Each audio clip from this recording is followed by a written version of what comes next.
আসসালামু আলাইকুম। আজকে সোমবারের হেডলাইনের মধ্যে একটা রয়েছে যে migrant to get health care outside Rwanda paid by UK.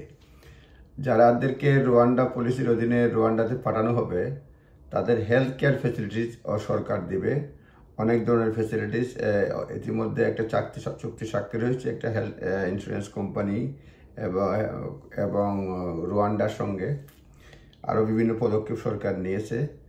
সরকার ইতিমধ্যে আপনারা জানেন তাদেরকে জন প্রতি রুয়ান্ডাতে রিলোকেট করার জন্য সরকারের খরচ পড়বে জন প্রতি এই মুহূর্তে 150,000 pound.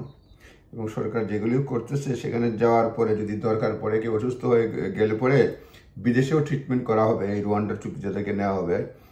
Each referral depend on the nature and severity of the patient কন্ডিশনের উপর ডিপেন্ড করে তাদেরকে বিদেশে আইদার আফ্রিকান কোনো কান্ট্রিতে, ইন্ডিয়া, বেলজিয়াম কিংবা টার্কিতে নিয়ে যাওয়া হবে ট্রিটমেন্টের জন্য, এখানে বলা হয়েছে। আর অলরেডি রুয়ান্ডাতে সরকার বাস্তবায়ন করতে যাচ্ছে। এই জন্য এই সপ্তাহে আরও প্রায় 100 মাইগ্রেন্ট আসছে গত বন্ধের মধ্যে।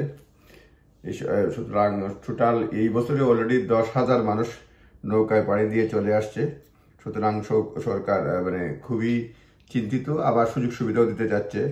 এখানে যেটা বলছে যে migrant will also be entitle to free contraception, mental health support, free eye test and 1 pair of glasses. এখানে বিভিন্ন ট্রিটমেন্ট পাবে, উল্লেখ করছে সেগুলির মধ্যে রয়েছে ফ্রি আই টেস্ট পাবে, একটা গ্লাস পাবে, জন্মনিয়ন্ত্রণ সামগ্রী পাবে।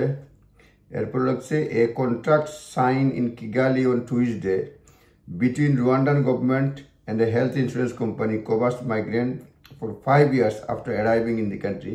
ওইখানে যাওয়ার পরে 5 বছর পর্যন্ত এই সুবিধাটা পাবে। সেইখানে চুক্তি স্বাক্ষরিত হয়েছে। এবং referral board be established at 2 large hospital in কিগালিতে 2টা রেফারেল বোর্ড এস্টাবলিশ করা হবে যাতে সুযোগ সুবিধা পায়। Will have the power to send patient abroad at British taxpayer expense. এবং ওই মেডিকেল বোর্ড ব্রিটেনের জনগণের ট্যাক্সের টাকায় দিয়ে তাদেরকে বিদেশি পাঠানোর জন্য রেফারেল করতে পারবে, এখানে বলা হয়েছে। তারপরে অন্যান্য বিষয়ের মধ্যে যারা বলছে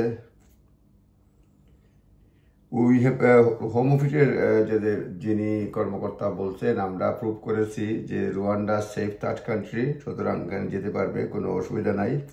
এই হচ্ছে মোটামুটি আজকের সংবাদের শিরোনাম রুয়ান্ডা এবং ইমিগ্রেশন সংক্রান্ত। আপনারা ভালো থাকবেন। আসসালামু আলাইকুম ওয়া রাহমাতুল্লাহি ওয়া বারাকাতুহু।